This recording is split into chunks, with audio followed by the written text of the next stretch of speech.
कभी आपने रेत को हाथ में पकड़ा है? जितना टाइटली पकड़ो उतना ज्यादा फिसलती है। लाइफ भी ऐसी ही होती है और लोग भी ऐसे ही होते हैं। But letting go is actually an art.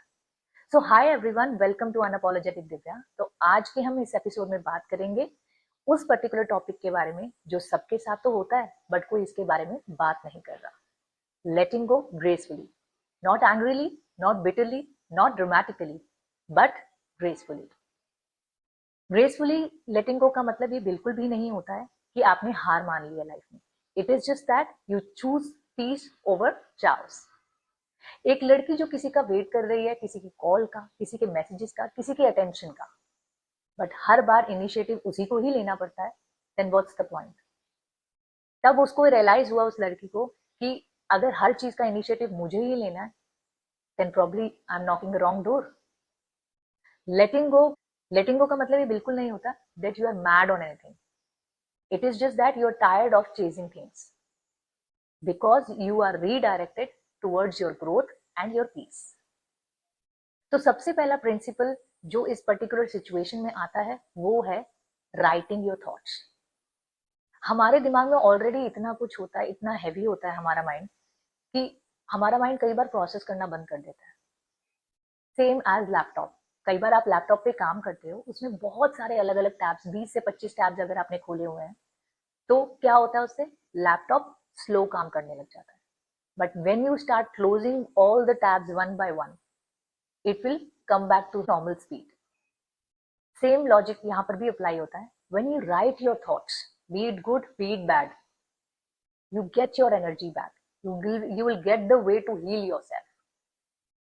I'll give you a small example. मेरी दोस्त का एक बार मुझे मैसेज आया। उसने मुझे कहा कि दिव्या मेरा ब्रेकअप हो गया है और बहुत महीने पहले ब्रेकअप हुआ है, लेकिन मैं इस चीज से ओवरकम नहीं कर पा रही। तो यही सेम चीज मैंने उसको सजेस्ट करी कि you have to write your thoughts. जो भी तू फील कर रही है वो लिख। चाहे वो एंगर हो, चाहे वो लव हो, चाहे वो हर्ट हो, चाहे वो और वो सारे क्वेश्चन अनआंसर्ड क्वेश्चन हो जो तेरे को आंसर नहीं मिला जिनके बारे में, वो सारी चीजें लिख। So that you will be able to analyse, you will get clarity. तो मेरे वो कहने से उसने लिखना शुरू किया। पहले दिन जब उसने लिखा तो वो सिर्फ 4 या 5 लाइन लिख पाई, और सेकेंड डे पे तो उसने कुछ लिखा ही नहीं। वो इतना हैवी फील कर रही थी, शी स्टार्टेड क्राइंग।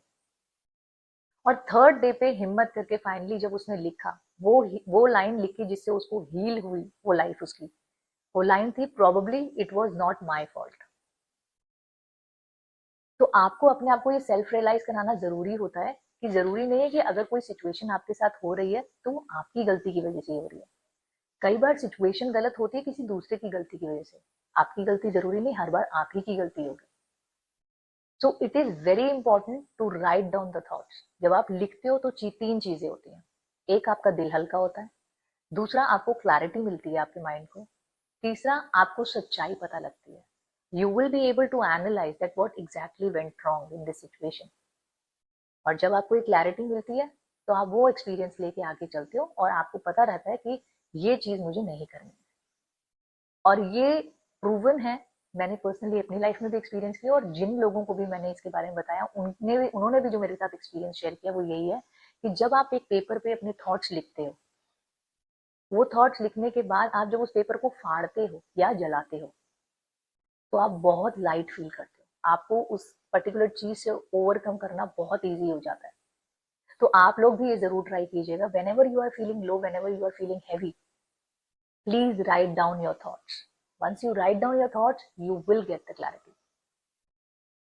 तो सेकंड प्रिंसिपल है डीक्लटरिंग योर माइंड। माइंड में जो क्लटर होता है हमारा, वो उसका वेट इतना ज्यादा होता है कि वो किसी को दिखता नहीं है। उसकी वजह से हम इतना ज्यादा स्ट्रेस्ड आउट फील करते हैं, इतना ज्यादा थका देता है वो हमें कि हमें रियलाइज भी नहीं होता कभी कभी। अब एक एग्जाम्पल ही ले लीजिए आप। आपके पास अगर एक मैसेज आया है, उस मैसेज को आपने पढ़ लिया, बट आपने उस मैसेज का रिप्लाई नहीं दिया। आप 5 दिन तक लेके बैठे रहे उस मैसेज को, ये सोच के कि अगर मैं इस मैसेज का रिप्लाई करूंगी तो सामने वाले का थॉट प्रोसेस क्या होगा, वो मुझे जज तो नहीं करेगा, वो बुरा तो नहीं मान जाएगा, वो सेम इंटेंसिटी से पढ़ेगा या नहीं पढ़ेगा, मैं जो बताना चाह रही हूँ वही सेम मैसेज उस तक पहुंचेगा या नहीं पहुंचेगा। जबकि आप उस मैसेज का रिप्लाई सिर्फ 20 सेकंड में दे सकते हैं, बट आपने क्या चूज किया? आपने चूज किया कि आप वो 5 दिन का स्ट्रेस अपने सिर पे लेके बैठे हैं। कभी कभी तो हम अपनी लाइफ में प्रॉब्लम्स वो वाली ले लेते हैं जो हमारी प्रॉब्लम्स ही नहीं होती, जिससे हमें लेना देना ही नहीं होता, बट फिर भी वो हमने अपनी लाइफ में वो प्रॉब्लम सुना रही है। हमारी लाइफ में ऑलरेडी इतना कुछ चल रहा है, then there is we should understand this thing that there is no space to get others pain in our life. क्योंकि अगर हम अपनी प्रॉब्लम्स या दूसरों की प्रॉब्लम्स ले लेंगे, बट लेकिन अगर वो हमारे कंट्रोल में ही नहीं है, we are not responsible for that, then what's the point taking that pain into your life. आपको अपने आप से एक क्वेश्चन जरूर करना चाहिए कि if I am not responsible for that particular pain और प्रॉब्लम, और if I don't have a control to ठीक करना है, उस प्रॉब्लम को ठीक कर सकता हूँ मैं, तो उस प्रॉब्लम को अपने ऊपर लेने का फायदा ही क्या है, आप बताइए। अब एक एग्जाम्पल ले लीजिए, हर किसी के फोन में पुरानी फोटोज होती हैं, पुराने टेक्स्ट मैसेजेस होते हैं। फॉर एग्जाम्पल, अगर आपका कोई बॉयफ्रेंड है, उसने आपको डिच कर दिया, छोड़ दिया, लेकिन उसकी फोटोज भी हैं आपके पास, उसके टेक्स्ट मैसेजेस भी हैं, अच्छी मेमोरीज भी हैं, उसको रखने का फायदा क्या है? Because it will only harm you, it will disturb your mind, और जब आपका माइंड डिस्टर्ब रहेगा, you will not be able to focus on anything. तो माइंडसेट चेंज करने के लिए हमें रोज अपनी लाइफ से कुछ कुछ चीजों को चेंज करना पड़ेगा, कुछ कुछ चीजों को लेट गो करना पड़ेगा, और वो तभी हम कर पाएंगे जब हम रोज ये सोच लेंगे अपनी लाइफ से एक पुरानी मेमोरी, कोई फियर, कोई भी एक बर्डन, कोई भी एक पेन धीरे धीरे करके हमें हटाना है। Then we will be able to make changes in our life, कि हम अपनी लाइफ में पीस ला पाएंगे, अपनी लाइफ में ग्रोथ ला पाएंगे, फोकस ला पाएंगे, और नई चीजें कर पाएंगे अपनी लाइफ में। तो it is very very important to declutter your mind, क्योंकि माइंड में क्लटर होने से हम चीजों को क्लैरिटी से नहीं देख पाएंगे, हम फोकस नहीं कर पाएंगे। So mind decluttering is a choice, you don't have to change your whole heart in one day. जैसे मैंने आपको बताया, रोज भी थोड़ा थोड़ा कुछ करोगे तो बहुत कुछ अचीव कर लोगे। और अपने आप को ये कहना और ये रियलाइज कराना बहुत जरूरी है, if that problem is not in my control, then probably it is not my problem. जब आप ये अपने आप को कहना सीख जाओगे, तब आप देखोगे that you will be able to heal yourself more quickly. Third principle is acceptance. Acceptance एक ऐसा वर्ड है जो यूजुअली लोग अपनी लाइफ में करते नहीं, बहुत डिफिकल्ट लगता है उनको एक्सेप्ट करना कोई भी चीज को। हम कोई भी चीज अपनी लाइफ में करते हैं, किसी भी सिचुएशन में, we have to accept that situation.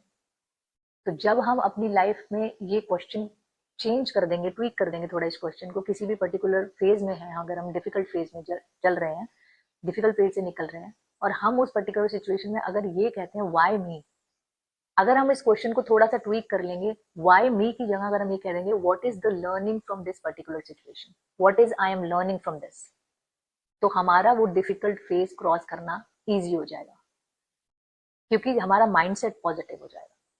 हम जो भी लर्निंग उस पर्टिकुलर फेज से लेंगे, वो लर्निंग कभी, एक्सपीरियंस कभी खराब नहीं जाएगा, वो थ्रू आउट द लाइफ आपके साथ रहेगा। तब वो आप एक्सपीरियंस अपना जो है आगे काम कर सकते हैं, आगे यूज कर सकते हैं। सो it is very important to accept yourself that whatever situation you are in that particular situation because you have to learn something from that situation। और हर किसी की लाइफ में डिफिकल्ट फेज आता है, ऐसा कोई नहीं होता जो किसी की लाइफ में डिफिकल्ट फेज नहीं आता, but some people pass through this positively and happily because they accept that situation, they accept this fact कि मैं इस particular situation में हूँ, so there is some learning for me from this situation। So always accept this thing that whatever is there for you, it is best for you। Then fourth principle which comes is discussion, difficult conversation। So difficult conversations जो होती हैं, वो actually हम लोगों को कई बार जो word suggest ही कर रहा है कि ना, कॉन्वर्जेशन कई बार हमारे लिए बहुत डिफिकल्ट हो जाती है किसी भी करने के लिए, because relationship do not break with big explosions, it breaks with a small silence. एक बार एक मेरे फ्रेंड हैं, उनकी मैरिज हो चुकी है, तो उन लोगों के उसने मेरे साथ शेयर किया अभी थोड़े टाइम पहले कि मेरी लाइफ में कुछ टाइम पहले तक इतनी ज्यादा क्योस चल रहा था, कितने टाइम तक, कितने महीनों तक मैंने अपनी वाइफ से बात ही नहीं करी अच्छे तरीके से, जैसे बात नॉर्मली होनी चाहिए। तो वो बिल्कुल कुछ भी ऑनेस्टली उन लोगों ने आपस में एक दूसरे से बात कितने टाइम तक नहीं करी। उससे क्या हुआ, मिसअंडरस्टैंडिंग्स उनके दिमाग में बनती रही, क्योंकि वो ओवर थिंक करते रहे, जो चीजें रियलिस्टिक थी भी नहीं वो भी उन्होंने इमेजिन कर ली थी आपस में अपने दिमाग में एक दूसरे से।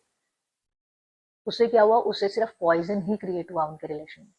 तो फाइनली जब उन्होंने रियलाइज किया, उनको लगा कि हमें कन्फ्रंट करना चाहिए चीज़ों को, तो जब उन्होंने डिस्कशन करी, जब उन्होंने कन्फ्रंट किया, तो उन्होंने देखा कि बहुत सारी चीज़ें तो ऐसी थी जो हमने मिसअंडरस्टैंड करी थी, जो हमने खुद ही ओवरथिंक करके बनाई हुई थी, जो थी ही नहीं. So it is very, very important to have a discussion on anything, whatever you are feeling. Once you discuss, then only you'll be able to solve the problem.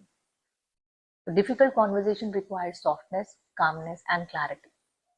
तो अगर हम कोई भी डिस्कशन ओपन एंडेड रखना चाहते हैं, तो we have to be soft enough so that a person can respond to our conversation instead of putting an acquisition. क्योंकि जहां पर हम किसी पे तोहमत लगा देते हैं, वहां पे we are stopping the conversation. Then last principle is don't delay. If we delay things, जब हम बहुत सारी चीज़ों को डिले करने लग जाते हैं, तो ऑटोमेटिकली हमारे लिए टाइम भी और बहुत सारी चीज़ें भी डिले हो जाती हैं. So it is very important that we should not delay, we should start as soon as possible. For example, if I'll give you my example, मैंने बहुत टाइम लिया ये पर्टिकुलर जर्नी में आने के लिए, पॉडकास्ट स्टार्ट करने के लिए और आप लोगों से बात करने के लिए. मैंने बहुत टाइम लिया, बहुत सोचा, और इस सोच में मैंने बहुत समय 9-10 मंथ्स निकाल दिए. वो इसलिए कि मैंने यही सोचा कि आज करती हूँ, कल करती हूँ, कॉन्फिडेंस बिल्टअप नहीं हो रहा, लोग क्या कहेंगे, 10 तरीके की बातें दिमाग में. बट व्हेन आई स्टार्टेड, तो मुझे अपने आप में कॉन्फिडेंस आ गया, मोटिवेशन मिला. आपका दिमाग आपको डिवेट करेगा आपके टारगेट से, but still you have to keep this in your mind that you have to start it today, and then only you'll get a motivation. तो पहला स्टेप जब आप ले लेते हो, तो उसके बाद you get motivation to take it to the next level. So it is very important that you should not delay. You should start as soon as possible. So letting go is not a one-day act. We have to practice it daily, as I mentioned earlier. रोज थोड़ा थोड़ा चीज को हम छोड़ेंगे, अपने पुरानी memories को, अपने पुराने थॉट्स को, पुराने पेन को, किसी एक फियर को, तभी we will be come closer to peace and growth, and we can start new things in our life. We can apply new things in our life. If this episode helped you a lot and touched your heart, please share this video with your friend who really needs healing today. तो हमेशा ये याद रखना, लेटिंग go का मतलब ये नहीं होता that you are losing something. It is just that you have choose और you have loved yourself to get what you deserve in your life. So this is Divya signing off from UD show, and I hope you all have learned this principle from me, which I have applied in my life, and I hope this will help you to overcome your fear and your overthinking. Thank you so much.